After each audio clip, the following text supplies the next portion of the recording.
Les filles, pour avoir leur place, elles ont dû prouver qu'elles étaient capables. Je pense qu'il y avait ça aussi dans leur désir d'étudier et de se perfectionner, de faire la place de la femme dans la vie.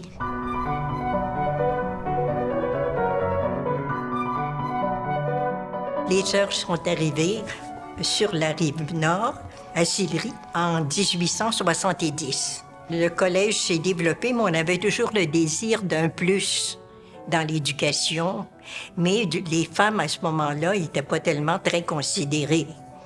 Mais les sœurs luttaient pour vraiment donner à la femme sa place et donner aussi l'éducation correspondante. Et les sœurs voulaient quand même se préparer pour ouvrir le cours classique comme celui des garçons. Alors, elles ont pris des cours de sciences, puis elles sont allées en Europe pour faire la partie littéraire. Et en revenant, elles ont passé leur baccalauréat SR, le baccalauréat des garçons. Elles ont très bien réussi.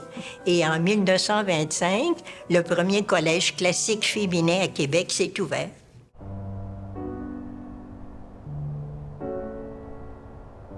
Je me souviens très bien de la réunion où on s'est dit, on a voulu former les femmes de demain, on a voulu que les femmes choisissent, on a voulu qu'elles prennent la place qu'elles voulaient prendre dans la société.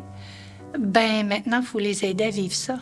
Alors est venue la garderie, puis l'admission des garçons qui s'est faite de façon progressive. Mais c'était une façon d'accommoder les femmes qui ont pris leur place dans la société d'aujourd'hui, puis de demeurer à leur écoute. Dans le collège, c'est un esprit plutôt familial. On demandait beaucoup de respect entre les élèves. Il y avait aussi un sentiment d'appartenance qui était assez fort.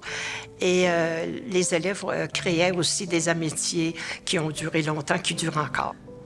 On n'était pas dans une école, c'est un milieu de vie. Puis c'est pas de l'enseignement, c'est de l'éducation. Le projet éducatif du Collège Jésus-Marie a toujours veillé à former des citoyens engagés, des citoyens ouverts aux autres, puis ouverts sur le monde.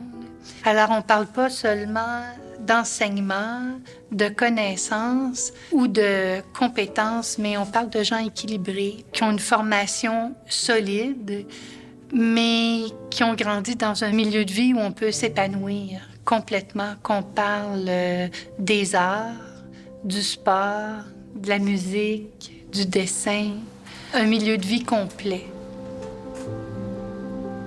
C'est la préparation de la relève de demain. Alors, je serais très contente que ça continue encore longtemps.